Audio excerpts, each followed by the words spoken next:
오늘 본문을 가지고 여호와께서 함께 계시니 이런 제목으로 말씀을 나누도록 하겠습니다. 지난주부터 우리는 역대기 말씀을 함께 나누고 있습니다. 역대기는 1차 독자가 바벨론 포로에서 고향 예루살렘으로 돌아온 유다 민족이죠. 폐허가 된 예루살렘 또 무너진 성전을 보면서 이들이 많이 절망을 합니다. 근데 가장 큰 문제가 되었던 것은 무엇이냐면 폐허가 된 현실 속에서 하나님에 대한 믿음까지도 점점 사라져가고 있다는 것입니다. 여전히 우리가 하나님의 백성이 맞는가? 우리에게 정말 소망이 있는가? 이런 존재론적인 질문에 대해서 하나님의 역대기를 통해서 그들의 정체성과 신앙을 회복하시죠. 1장에서 9장까지는 족보를 통해서 그들의 정체성을 알려주시고 또 이제 오늘부터 시작되는 다윗 왕조의 이야기를 통해서 이들의 무너진 신앙을 다시 회복해 주십니다. 여러분, 늘 어느 순간에도 내가 하나님의 백성이요 또 구원받은 자녀라는 정체성을 늘 잊지 않기를 주의 이름으로 축복합니다. 또한 내가 속한 그 정체성을 인식한 성도는 늘 하나님을 찬양하고 예배하게 되어 있죠. 여러분, 부디 내가 하늘에 속해 있다는 정체성을 확신하시고 늘 삶의 중심에 하나님을 찬양하고 예배하는 삶이 되시기를 주의 이름으로 소망합니다. 유다 민족의 정체성과 예배 신앙의 회복을 위해서 빼놓을 수 없는 인물이 한 명 있는데 그가 다윗입니다. 다윗. 오늘 다윗 왕조의 이야기를 통해서 우리에게 주시는 은혜를 함께 살펴보려고 합니다. 먼저 1절에서 2절을 다시 한번 읽도록 하겠습니다. 시작. 온 이스라엘이 헤브론에 모여 다윗을 보고 이르되 우리는 왕에 가까운 혈족이니이다. 전에 곧 사울이 왕이 되었을 때에도 이스라엘을 거느리고 출입하게 한 자가 왕이시었고 왕의 하나님 여호와께서도 왕에게 말씀하시기를 내가 내 백성 이스라엘의 목자가 되며 내 백성 이스라엘의 주권자가 되리라 하셨나이다 하니라. 아멘. 오늘 이 본문의 말씀을 사실 이해하기 위해서는 약간 배경을 잠시 살펴봐야 됩니다. 이스라엘의 초대 왕이었던 사울이 죽게 되죠. 그 뒤에 이어서 이제 다윗이 왕이 되긴 합니다. 그런데 다윗이 사울이 전체를 통치하던 이스라엘 전체 왕이 되지는 않습니다. 사진을 한번 잠시 띄워주십시오.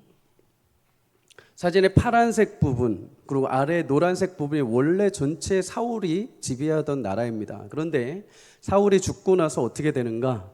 북쪽과 남쪽으로 잠시 나뉘게 됩니다. 그리고 다윗은 저 노란색 부분에 있는 유다 민족의 왕만 됩니다. 그러면 여러분 11개, 12개 지파에서 유다 민족만이 다윗 왕으로 모시죠. 그러면 위쪽에 있는 11지파, 파란색 지파들은 아직도 다른 왕이 지배하고 있다는 것이죠. 7년 6개월 동안 저렇게 나뉘어져 가지고 남쪽은 다윗이 통치를 합니다. 그러면 북쪽은 누가 통치를 했는가? 여러분, 사울에게는 총 4명의 아들이 있었죠.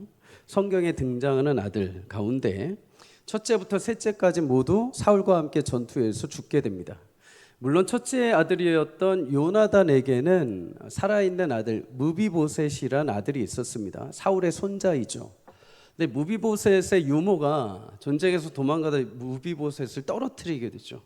그래서 두 다리를 절게 됩니다. 그래서 왕으로서의 권한을 행사하기에 제한이 걸리게 됩니다. 이때 사울의 왕의 군사령관이었던 아브넬이라는 자가 사울에게 남아있던 네 번째 아들 이스보셋을 데려가다가 저 파란색 북쪽의 왕으로 삼아버립니다. 이스라엘 왕이 사울의 넷째 아들이었던 이스보셋이 되는 거죠. 그런데 실제적으로 이 북쪽 파란색을 지배했던 자는 이스보셋을 세운 군사령관 아브넬이었습니다. 아브넬이 세웠거든요. 그런데 시간이 좀 지나자마자 이 아브넬과 이스보셋 사이에 약간 갈등이 생깁니다. 아브넬이 무엇인가 하나 요청했는데 이 왕 이스보셋이 말을 안 들어준 것입니다. 그러니 어떻게 하는가? 이 아브넬 군사령관이 자신이 세운 이스보셋을 배신해서 다윗에게 갑니다. 남쪽 다윗에게 가서 다윗에게 협상을 하고 다윗에게 협력할 것을 약속하죠. 다윗을 만나고 돌아오게 됩니다. 이 아브넬이 이제 북쪽으로 돌아오는데 이 소식을 누가 듣는가? 다윗의 군사령관이 또 있었겠죠. 그가 요압이라는 자입니다. 요압이 이 소식을 듣고 돌아가는 아브넬을 뒤쫓아갑니다. 그리고 아브넬을 죽이게 되죠. 왜 갑자기 요압이 아브넬을 죽였는가? 사실 7년 6개월 동안 내전을 했었거든요. 남쪽 유다와 북쪽 이스라엘이 내전하는 가운데 이 남쪽 요압이 동생이 있었는데 전쟁 가운데 이 동생이 누구에게 죽는가? 이 아브넬에게 죽게 됩니다. 그래서 이걸 복수심으로 가득 차 있었죠. 그래서 아브넬이 왔다는 소식을 듣자마자 뒤쫓아간 겁니다. 그리고 아브넬을 다윗 몰래 그냥 죽여버린 것이죠. 여러분, 비록 이 북쪽에 남은 이스보셋, 비록 아브넬과 약간의 갈등이 있었지만 자신을 세운 왕이었죠. 그리고 군사령관 이 아브넬을 의지하고 있었습니다. 근데 군사령관 아브넬이 죽자마자 이제 이스보셋이 어떻게 될까요? 사무엘하 4장 1절에 보면 이 이스보셋이 아브넬이 죽었다는 소식을 듣고 손이 맥이 풀렸다라고 성경에 이렇게 말합니다. 싫든 좋든 자신이 의지했던 군사령관이 죽자마자 이제 어떻게 해야 될지를 모르는 현실이 된 거죠. 자, 여러분, 이런 현실이 찾아오면 이제 위대한 군사령관도 죽었죠. 왕도 휘청거립니다. 그럼 이때 누가 등장을 하는가? 항상 계산 빠른 사람들이 등장을 합니다. 기회주의자들이 등장하죠. 북쪽 이스라엘의 군 지휘관이었던 바나와 레갑이라는 형제가 있었습니다. 이들이 아브넬도 죽고 이스보셋도 쇠락하는 것을 보자마자 다윗을 향해서 갈 것을 계획하게 됩니다. 배신을 하려고 한 거죠. 그런데 여러분, 이들이 북쪽에 이스라엘에 있었는데 그냥 다윗에게 갈 수는 없죠. 다윗에게 뭔가 공로, 선물을 가지고 가야 받아주지 않겠습니까? 그래서 이 바나와 레갑 형제가 무슨 계획을 짜는가? 남아있던 북쪽의 이스라엘 왕 이스보셋을 대낮에 죽여버리게 됩니다. 그리고 이스보셋의 머리를 들고 다윗을 찾아가는 거죠. 그리고 사무엘하 4장 8절에 다윗을 만나서 이 두 사람이 이렇게 말합니다. 왕의 원수 사울의 아들 이스보셋의 머리가 여기 있습니다. 여호와께서 왕의 원수를 사울과 그의 자손에게 갚으셨습니다. 여러분, 기회를 틈타서 자신들의 입신양면을 위해 배신하고 왕을 죽여놓고는 마치 다윗에게 와서는 이게 하나님의 뜻인 것처럼, 그리고 다윗을 위한 것처럼 교묘하게 포장을 하는 거죠. 여러분, 북쪽 이스라엘 현실을 보면서 우리 한 가지 깨닫는 것이 있습니다. 여러분, 북쪽 이스라엘은 하나님이 없는 공동체였습니다. 힘으로 그냥 왕을 세운 공동체. 하나님이 없는 것뿐만 아니죠. 제가 지금까지 여러분들한테 이렇게 설명을 해드렸는데 굉장히 정신이 없죠. 죽고 빼앗고 배신하고 의심하고 난리도 아니죠. 여러분, 하나님이 없는 인생, 하나님이 없는 공동체는 배신과 의심과 불신이 가득한 것입니다. 왕이 군대 장관을 신뢰하지 않습니다. 군대 장관도 왕의 쇠락함을 보고 배신합니다. 심지어 군 지휘관들마저도 왕을 죽이고 떠나버립니다. 여러분, 하나님이 없는 인생, 하나님이 다스리시지 않는 나라는 그런 것입니다. 하나님을 경외하지 않기에 나의 이익을 쫓아 얼마든지 배신하고 의심하고 불신하고 깨어지는 일이 가득한 거죠. 여러분, 가정도 마찬가지입니다.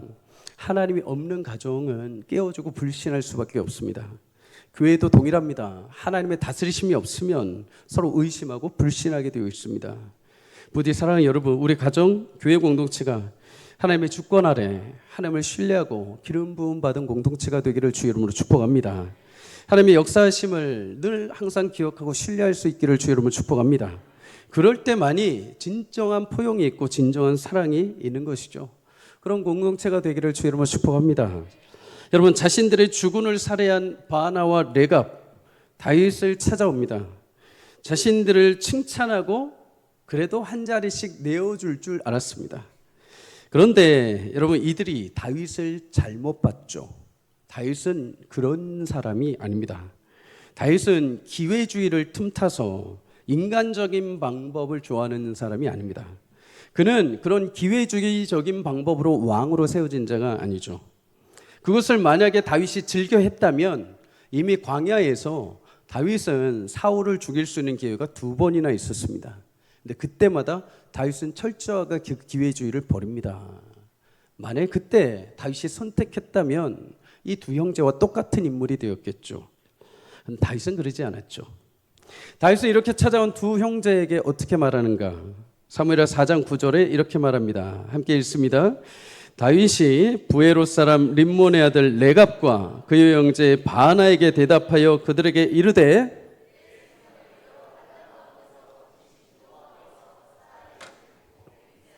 아멘. 내가 지금까지 환난에서 건짐을 받고 왕의 자리까지 오른 것은 너희처럼 기회주의를 붙들고 인간적인 간사한 방법으로 내가 오른 것이 아니라는 것입니다. 오직 나를 기름 부으시고 나를 지금까지 인도하신 분은 여호와 하나님이라는 것입니다.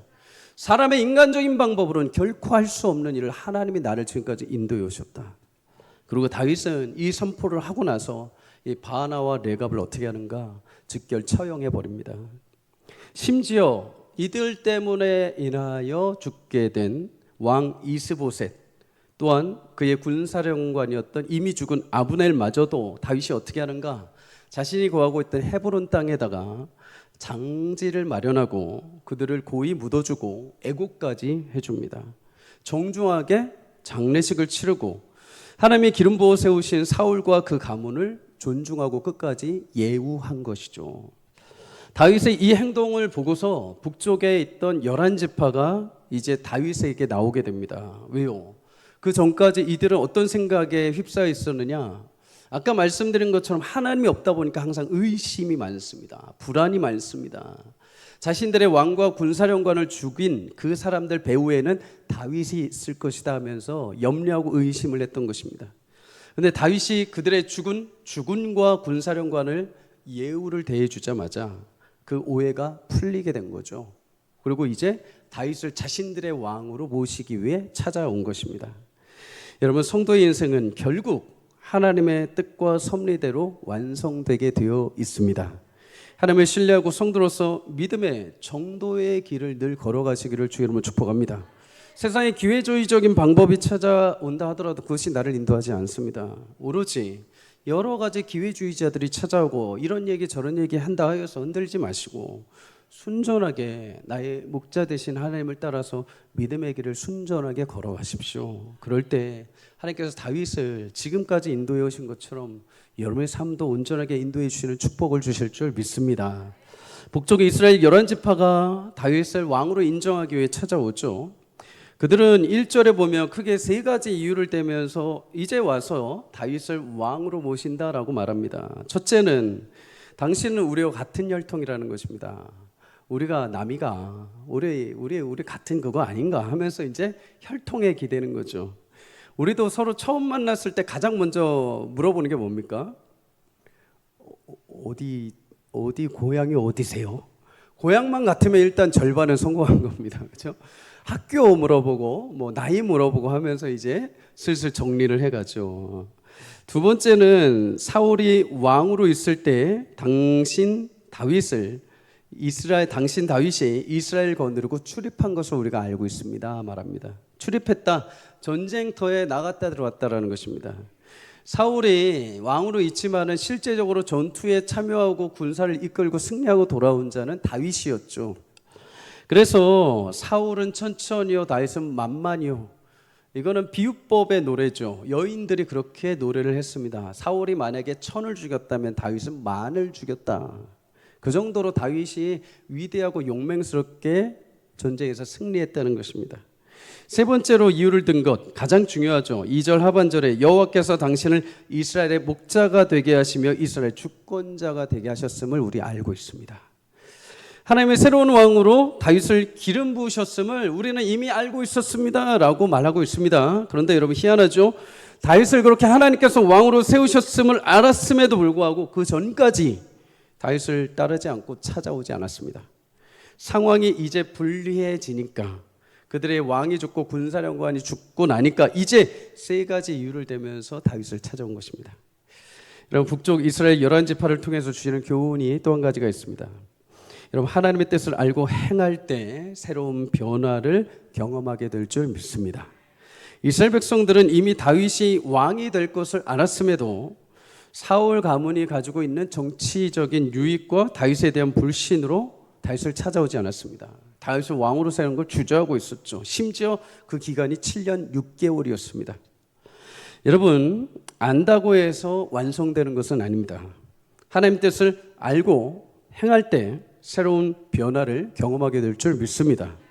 사실 이렇게 알고 있음에도 행하지 않았던 신앙의 모습이 누구에게서부터 나왔는가?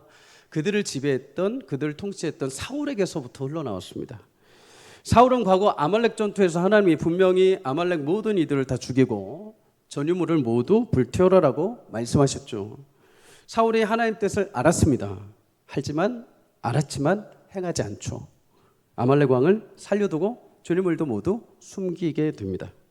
심지어 하나님의 뜻이 다윗 왕을 다음으로 세우는 것을 알았음에도 불구하고 그걸 계속 거부하고 다윗을 죽이려고 했죠.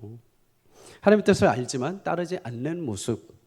한마디로 당시 시대적으로 유행하던 신앙의 태도, 모습이 알면서도 행하지 않는 것이 모든 백성 가운데 팽배했다는 것입니다. 그것이 신앙의 전반적인 태도였다는 것이죠. 그렇다면 여러분, 다윗은 어떻게 했을까요?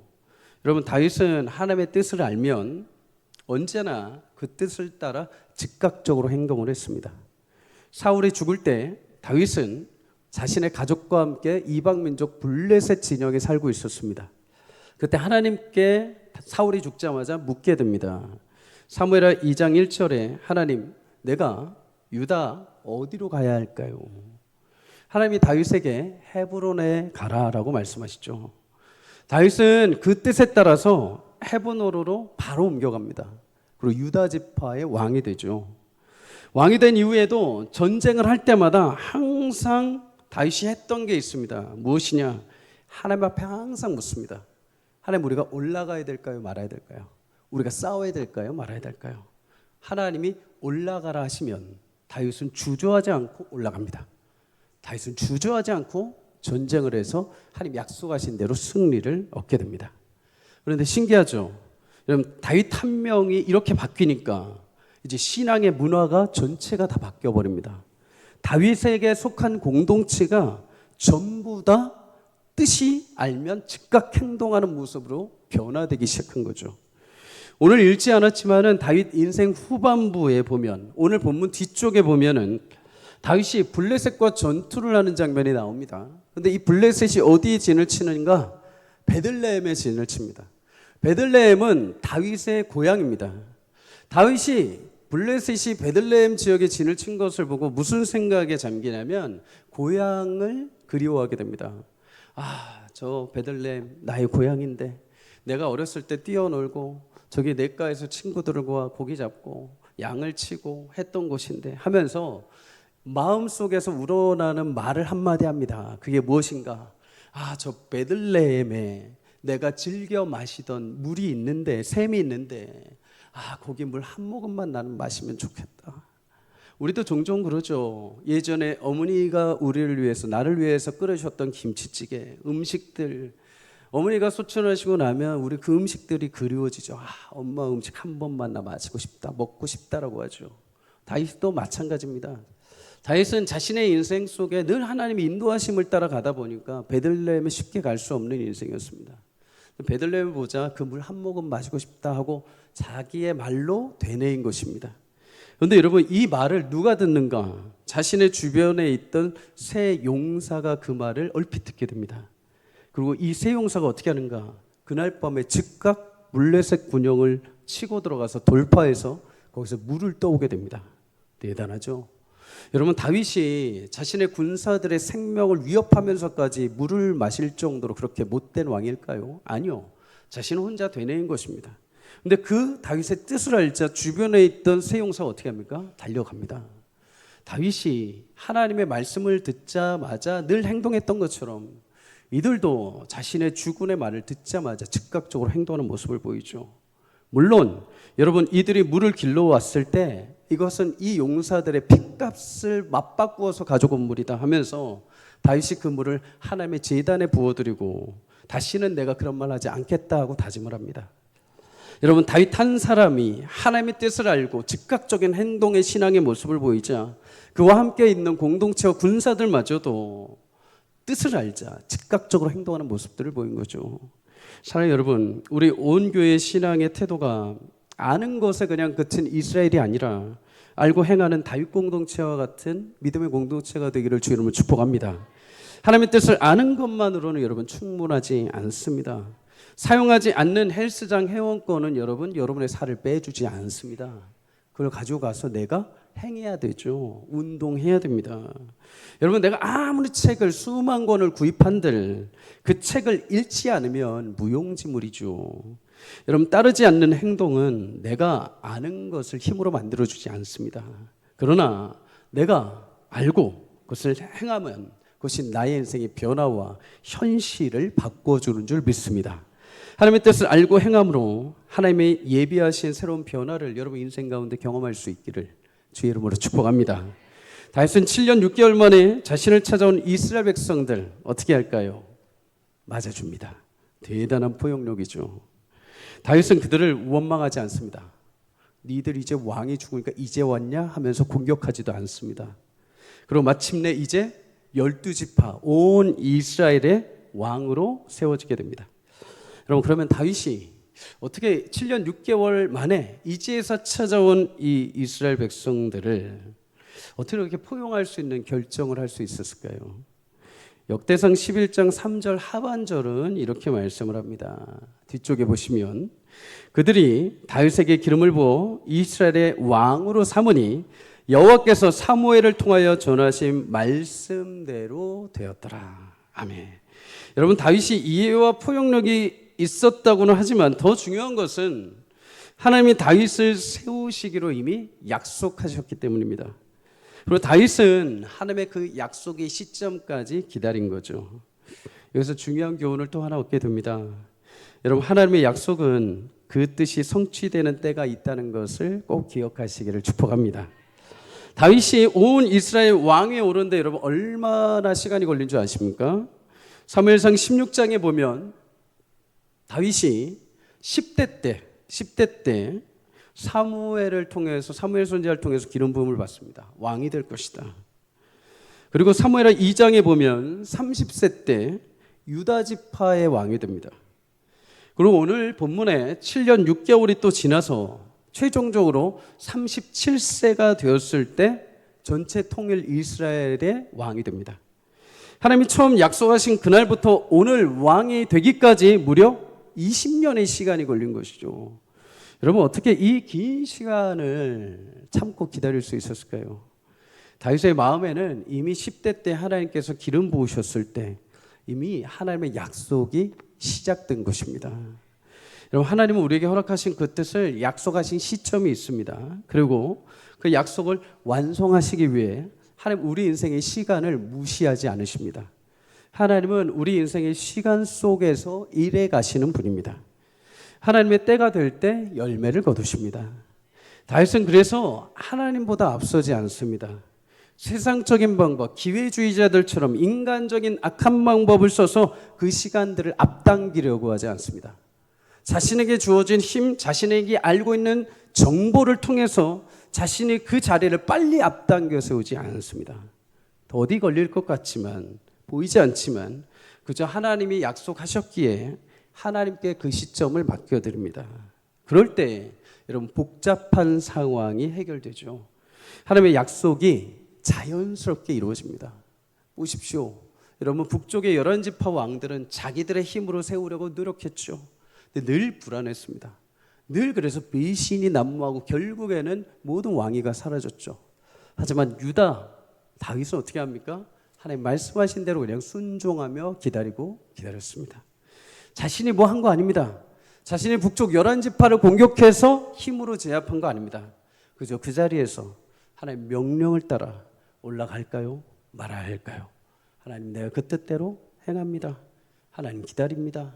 그렇게 기다렸을 때 하나님께서 자연스럽게 다윗에게 약속하신 때에 맞추어 왕위에 세워주신 줄 믿습니다.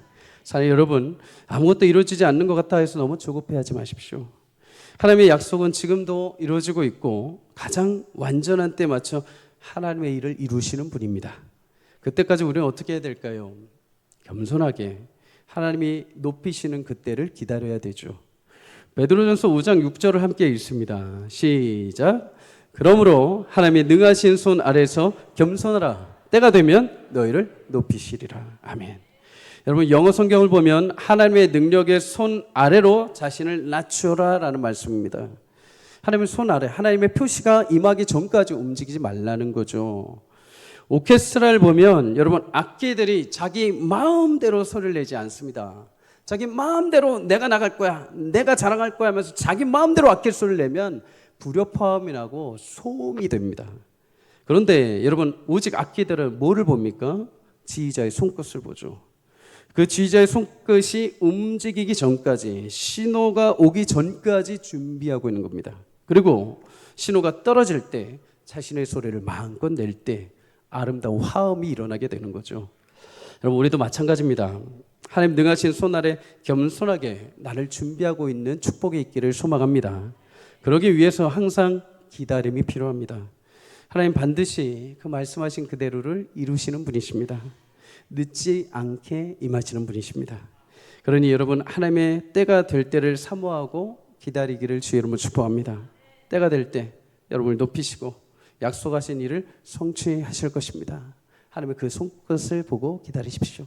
하나님이 터치하시는 그 순간 여러분을 향한 약속이 성취되는 은혜가 있을 줄 믿습니다. 여러분 이렇게 왕이 된 다윗이 가장 먼저 행한 일은 무엇일까요? 오늘 4절에서 5절 함께 읽습니다. 시작. 다윗이 온 이스라엘과 더불어 예루살렘 곧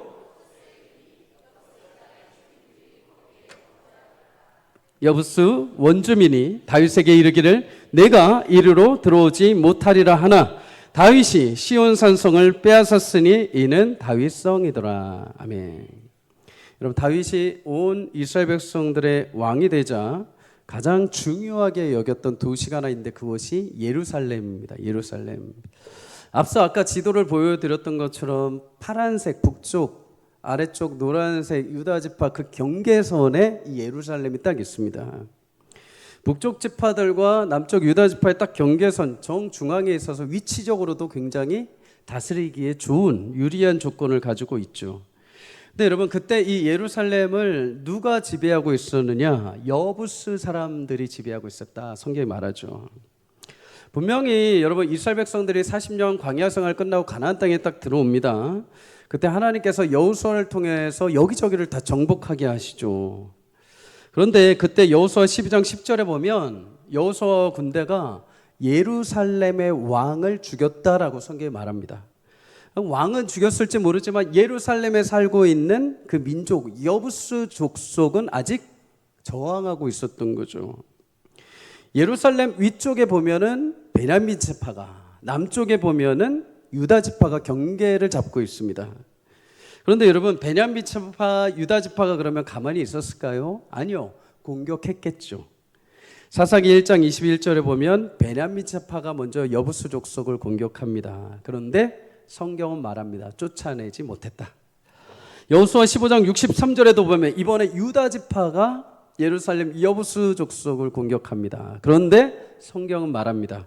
여부스 족속을 쫓아내지 못했다. 그리고 오늘 다윗의 시기까지 무려 400년의 시간이 지나오도록 그 예루살렘을 여부스가 차지하고 있는 거죠. 그러면 여러분 베냐민도 유다 지파도 예루살렘을 취하지 못했던 이유가 무엇일까요? 사진 한번 띄워주십시오. 사진이 흐릿흐릿해서 잘 보이지 모르겠습니다. 저기 보시면은 둥그렇게 산성으로, 왼쪽에 보시면 둥그렇게 산성으로 이렇게 둘러싸여 있는 곳이 예루살렘 여부스 족속이 있는 곳입니다. 골짜기가 이렇게 있죠. 그리고 높은 성벽이 가로막고 있습니다. 천의 요새입니다. 어느 누구도 쉽게 그래서 저 성벽을 탈환할 수가 없는 것입니다. 계속해서 공격을 하지만은 뚫어낼 수 있는 방법이 없는 거죠. 여러분 사진을 보면 사방 골짜기에 있어서 요새처럼 세워져 있습니다. 그런데 여러분 저 요새의 단점이 뭘까요? 저렇게 둘러싸고 있고 저 안에 꽁꽁 있으면 가장 중요한 것 물이 문제죠. 물이 있어야 됩니다. 근데 심지어 저 성벽 안에는 여러분 기온샘이라고 해서요 온천수가 터져 나오는데 거기서부터 쭉 땅굴을 파가지고 그 물이 흘러오게 합니다. 그리고 예루살렘 성에서 그 물을 퍼올린 거죠. 여러분 성까지도 외곽으로 탁 둘러싸여 있고 필요한 물까지도 서로 그 안에서 자원으로 공급할 수 있었던 겁니다. 그러니까 얼마나 자신만만해 있겠습니까? 심지어 그들은 자신들을 공격하려 오는 다윗에게 뭐라고 조롱하는지 아십니까? 사무엘하 5장 6절 우리 함께 읽습니다. 시작. 왕과 그의 부하들이 예루살렘으로 가서 그 땅 주민 여부스 사람을 치려하매 그 사람들이 다윗에게 이르되 내가 결코 이리로 들어오지 못하리라. 맹인과 다리 저는 자라도 너를 물리치리라 하니 그들 생각에는 다윗이 이리로 들어오지 못하리라 함이라. 우리에게 있는 맹인과 다리 저는 자도 너 따위는 물리칠 수 있다. 굉장한 조롱이죠. 여러분 이 소리를 오늘 다윗만 들은 게 아니죠. 400년 동안 베냐민 지파도 유다 지파도 이 소리를 수없이 들어왔습니다. 조롱거리를. 태어났는데 저기 있는 예루살렘이란 땅이 우리 땅이 아닙니다. 아빠한테 물어보죠. 아버지 저기는 왜 우리 땅이 아니에요? 저긴 여부수라는 족속에 있는데 항상 우리를 멸시하고 있다. 그럼 가서 치면 되지 않아요? 우리가 거기를 넘볼 수가 없다. 너무 막강한 성이 자리하고 있다. 그러니 여러분 유다 지파의 후손들은 항상 마음에 이게 걸려 있었습니다. 자신들을 조롱하고 자신들을 위협하는 이 여부수 족속을 치려고 하는데 칠 수 없는 안타까운 현실에 항상 처해 있던 거죠. 그런데 여러분 그 유다 지파에 누가 속해 있습니까? 다윗이 속해 있죠. 다윗도 어려서부터 이 예루살렘 여부수 족속을 내가 반드시 언젠가 무찌르고 싶다라는 마음의 소원이 10대 때부터 있었습니다. 이거 어떻게 알 수 있는가? 사무엘상 17장 54절에 보면 여러분 다윗이 골리앗을 물맷돌로 쓰러뜨리죠. 골리앗의 머리를 칩니다. 근데 여러분 골리앗의 머리를 치고 그 머리를 보통 장수들은 어떻게 하는가? 자신의 나라에 가지고 가서 큰 장관의 광장에다 세우든지 아니면 자기 집 문 밖에 걸어둡니다. 자신의 영광을 위해서. 근데 다윗이 골리앗의 머리를 가지고 어디로 가는가? 사무엘상 17장 54절을 함께 읽습니다. 시작. 다윗은 그 블레셋 사람의 머리를 예루살렘으로 가져가고 갑주는 자기 장막에 두니라. 그 머리를 지금 어디로 가져갑니까? 예루살렘. 누가 있는? 여부수 민족이 살고 있는. 그 머리를 들고 가서 그곳에 세워버립니다. 여부수 족속들을 보게 하는 거죠. 왜요? 400년 동안 하나님의 군대 유다 민족을 가리켜서 맹인이요 다리 저는 자보다 못하다고 조롱한 너희여 봐라. 너희처럼 골리앗도 우리 민족 만군의 하나님의 군대를 갖다 조롱하다가 만군 하나님 여호와의 이름 앞에 무너지고 목이 잘린 것 보아라. 이제 반드시 너희도 우리를 조롱하였지만 하나님의 이름으로 너희를 반드시 척결할 것이다. 머리를 보여주면서 그것을 다짐한 것이죠. 여러분 다윗은 한 번도 이 비전을 포기해 본 적이 없습니다. 그리고 오늘 왕이 되자마자 마음에 품고 있던 비전을 이제 어떻게 합니까? 실행에 옮기죠. 400년 동안 여러분이 무너지지 않았던 예루살렘 여부수 족속을 친 것입니다. 그러면 여러분 400년 동안 무너지지 않았던 예루살렘 여부수 족속이 과연 어떻게 다윗을 통해서 무너질 수 있었을까요? 오늘 5장 8절에 이렇게 말하죠. 그날에 사무엘하 5장 8절에 그날에 다윗이 이르기를 누구든지 여부수 사람을 치거든 물 깃는 대로 올라가서 다윗의 마음에 미워하는 다리 저는 사람과 맹인을 치라 하였으므로 속담이 되어 이르기를 맹인과 다리 저는 사람은 집에 들어오지 못하리라. 아까 본 사진에서 여러분 기온샘이 있었죠. 기온샘. 다윗이 여러분 무슨 방법을 제안하느냐? 저 기온샘을 타고 올라가라 라고 말합니다. 사진을 한번 띄워주십시오. 자, 왼쪽이 그림으로 그린 거고 실제로 오른쪽은 저 기온샘이 발견되었을 때 고고학자들이 거꾸로 타고 올라간 장면을 찍은 사진입니다. 실제로 다윗이 그 기온샘 유일하게 뚫려있는 그 기온 동굴을 통해서 병사들을 투입시킵니다. 그리고 올라가서 병사들이 그 문을 열고 함락되게 된 것이죠. 여러분 엽수족속은 자신들이 믿고 있던 그 기브온의 셈이 오히려 자신들을 무너뜨리는데 결국 사용되어 버린 것입니다. 사랑하는 여러분, 하나님은 비전을 포기하지 않는 자에게 반드시 지혜를 주시는 줄 믿습니다. 하나님은 불가능한 곳에 길을 내시는 분이십니다. 하나님의 약속을 붙드는 자에게 하나님은 성취할 힘을 주시는 분이십니다. 최근 영국에서 너무나 기쁜 소식이 들려오고 있죠. 영국은 청교도의 나라입니다. 거룩한 신앙을 가진 자들. 어떻게 보면 영국에서부터 그리스도의 신앙이 잘 체계적으로 자리 잡혀서 전파되었는지 모릅니다. 가장 거룩하고 신앙에 앞섰던 나라죠. 그런데 그랬던 영국에 여러분 이 근래에 최근 전까지도 기독교 신앙이 무너진 일들이 많았죠. 젊은 청년들이 떠나고 교회가 나이트로 변하고 카페로 팔려나가는 일들이 많았습니다. 젊은이들이 사라지고 노인들만 교회에 남아 있었죠. 그래서 한동안 한국 교회가 유럽 교회들 위해서 열심히 도고 기도를 했습니다. 근데 여러분 최근에 놀라운 일이 발생하죠. 영국의 청년들이 회심해서 교회에 다시 돌아오는 것입니다. 심지어 그들이 그냥 교회만 나오는 것이 아니라 길거리에서 주님을 찬양하고 주님을 전도하는 일들이 여기저기서 일어나고 있다는 것입니다. 부흥이 일어나고 있는 거죠. 영상을 잠시 한번 띄워주십시오. 네, 사랑하는 여러분, 하나님 주시는 비전을 포기하지 않고 마음에 준비하는 자들은 하나님께서 10년이 되었든 20년이 되었든 하나님의 역사를 보여주실 줄 믿습니다. 아무리 견고하게 붙들고 있는 진이라 하더라도 하나님의 그 약속의 비전을 붙드는 자들의 견고한 진을 깨시고 하나님 은혜 주실 줄 믿습니다. 여러분 누가 한국교회 희망이 없다고 합니까? 누가 한국교회 어린이들이 없다고 합니까? 누가 한국교회 더 이상 복음을 안 된다고 누가 얘기를 합니까? 사랑하는 여러분, 오늘도 하나님은 살아계신 줄 믿습니다. 역사하시는 분인 줄 믿습니다. 그 복음의 비전, 하나님의 꿈을 가진 자들에게 하나님은 포기하지 않고 반드시 이를 성취하시는 역사를 베풀어 주실 것입니다. 마지막으로 우리 9절 함께 읽습니다. 시작. 만군의 여호와께서 함께 계시니 다윗이 점점 강성하여 가니라. 아멘. 여러분 다윗이 시간이 갈수록 오늘보다 내일보다 그 다음 날이 점점점 강성해졌다, 파워풀해졌다는 것입니다. 사랑하는 여러분, 시간이 갈수록 시들고 무너지는 것이 아니라 강성해지는 은혜가 있기를 주의 이름으로 축복합니다. 사울은 하나님을 떠나자마자 시간이 가면 갈수록 쇠락해져 갔습니다. 하나님이 계시지 않으니까 시간이 갈수록 비참해져 갔습니다. 점점 약해져 갔고 마지막에는 신접한 여인에게 찾아갈 정도로 믿음을 잃어버렸습니다. 그러나 다윗은 하나님이 함께 하심으로 주의 말씀을 따라 행함으로 경청함으로 순종함으로 기다림으로 점점 시간이 갈수록 강성해지는 축복을 주신 줄 믿습니다. 자, 여러분 만군의 하나님이 함께 하시는 줄 믿습니다. 누구와 함께 하느냐에 따라서 내 인생이 달라지게 되어 있습니다. 지혜의 왕, 창조주요, 통치자이신 하나님이 함께 하심으로 여러분의 영과 여러분의 인생이 놀랍게 시간이 갈수록 점점 영적으로 강성해지는 축복을 주실 줄 믿습니다. 오늘보다 내일을 더 기대하시기를 바랍니다. 이번 주보다 다음 주에 더 하나님이 위대하신 일을 행할 것을 기대하며 하나님을 붙들고 점점 강성해져 가는 주님의 복된 교회와 성도가 되기를 주의 이름으로 간절히 축복합니다.